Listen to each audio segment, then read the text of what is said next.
അങ്കമാലിയിൽ വാഹനാപകടത്തിൽ മസ്തിഷ്ക മരണം സംഭവിച്ച ജസ്ലിയയ്ക്ക് വേദനയോടെ വിട നൽകാൻ നാട്. ജസ്ലിയെ അവസാനമായി ഒരു നോക്ക് കാണാനെത്തിയ ഉറ്റവരും സഹപാഠികളും സങ്കടം സഹിക്കാനാവാതെ വിങ്ങിപ്പൊട്ടി. 4 പേർക്ക് പുതുജീവൻ നൽകിയാണ് ജസ്ലിയ ലോകത്തോട് വിട പറയുന്നത്. ഫെബ്രുവരി 28-നുണ്ടായ വാഹനാപകടത്തിൽ പരുക്കേറ്റ് ചികിത്സയിലായിരുന്നു ജസ്ലിയ. വിവരങ്ങളുമായി ഇസ്സത്ത് ചേരുന്നുണ്ട്. ഇസ്സത്ത്, എങ്ങനെയാണ് ഈ കുട്ടിക്കുള്ള യാത്രാമൊഴി? എന്താണ് ഇപ്പോൾ കൂടുതൽ വിശദാംശങ്ങളുള്ളത്?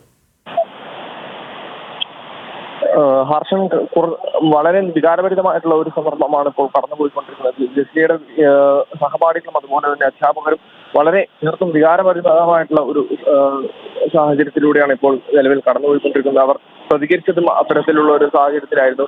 കഴിഞ്ഞ ദിവസമാണ് ദേശീയപാതയിൽ വെച്ചുണ്ടായ വാഹനാപകടത്തിൽ ജസ്ലിയ മരണമടയുന്നത്. ഇവിടെ താൻ പഠിക്കുന്ന സമയത്ത് തന്നെ പാർട്ട് ടൈമായിട്ട് ജോലി ചെയ്യുന്നതിന്റെ ഇടയിലായിരുന്നു ഈ ഒരു അപകടമുണ്ടായത്. എന്നാൽ ഈ വാഹനം ഇടിച്ചിട്ട് നിർത്താതെ പോവുകയായിരുന്നു. ഇപ്പോൾ ഈ പ്രതിയെ കണ്ടു കിട്ടിയിട്ടുണ്ട് എന്നാണ് നമുക്ക് ഒടുവിൽ ലഭിക്കുന്ന വിവരം. അല്പസമയത്തിനകം ഇദ്ദേഹത്തെ ഹാജരാക്കും എന്ന് നമുക്കറിയാൻ സാധിക്കുന്നുണ്ട്.